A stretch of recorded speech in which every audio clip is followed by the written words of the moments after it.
नमस्कार। आज 7वीं कक्षा में इकाई 3 सच्चा हीरा का नाट्यकरण प्रवृत्ति के द्वारा बच्चों को नया अनुभव करवाते हैं। चलो देखते हैं।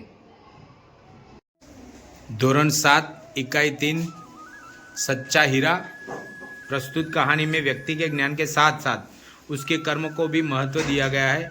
अच्छा ज्ञान अच्छी बात है, लेकिन वह आचरण में नहीं हो तो निरर्थक है। इस बात को रोचक तरीके से यहाँ प्रस्तुत किया गया है। सूर्यास्त हो रहा है। पक्षी चहचहाते हुए अपने अपने नीड़ की ओर जा रहे थे। गांव की कुछ स्त्रियां पानी लेने के लिए घड़े लेकर कुएं की ओर चल पड़ी।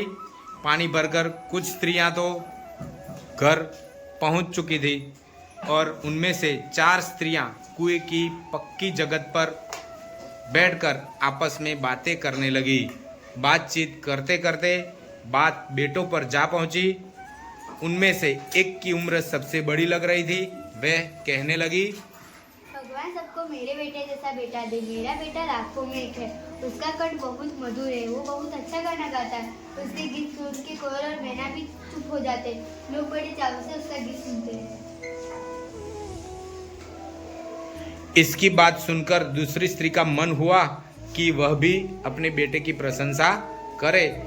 उसने पहली स्त्री से कहा, मेरे बेटे की बराबरी कोई नहीं कर सकता। वो बहुत ही शक्तिशाली और बहादुर है। वो बड़े बड़े बहादुरों को भी पछा देता है। वो आधुनिक युग का भीम है।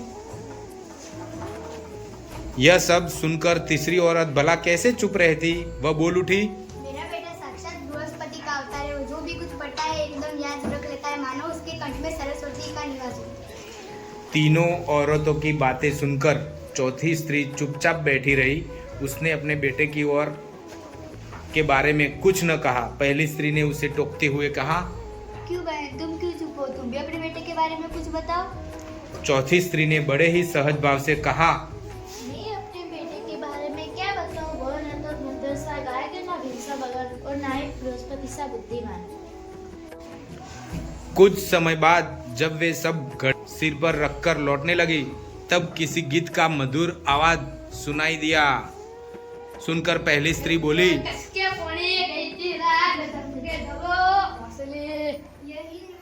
ये मेरा बेटा, वो कितना अच्छा गाना गाता है। वह लड़का गीत गाता हुआ उसी रास्ते से निकल गया।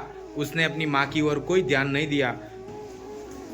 इतने में दूसरी स्त्री का बेटा इधर से आता दिखाई दिया। दूसरी स्त्री उसे देखकर गर्व से बोली, देखो मेरा लाडला बेटा आ रहा है। शक्ति और सामर्थ्य में इसकी बराबरी कौन कर सकता है? वह यह कह रही थी कि उसका बेटा भी उसकी ओर ध्यान दिए बिना चला गया। वे कुछ आगे ही बढ़ी तो एकाएक तीसरी स्त्री का बेटा उधर से संस्कृत में श्लोक पढ़ते हुए आता दिखाई दिया। देखो यही है मेरे गोद का हीरा। इसे कौन बृहस्पति का अवतार नहीं कहेगा। ये भी उसकी माँ की ओर देखे बिना ही आगे बढ़ गया। वह अभी थोड़ी ही दूर गया था कि चौथी स्त्री का बेटा भी अचानक उधर से आ निकला। वह देखने में बहुत ही सीधा साधा सरल प्रकृति का लग रहा था। उसे देखकर चौथी स्त्री ने कहा, यही है मेरा घर। माँ लाओ, मैं तुम्हारा घड़ा लेकर। तीनों औरत चौथी स्त्री के बेटे की ओर देखती रही। एक वृद्ध महिला जो बहुत देर से इन औरतों के पीछे चलती हुई उनकी बातें सुन रही थी, पास आकर बोली, देखते क्या हो, यही है सच्चा हीरा।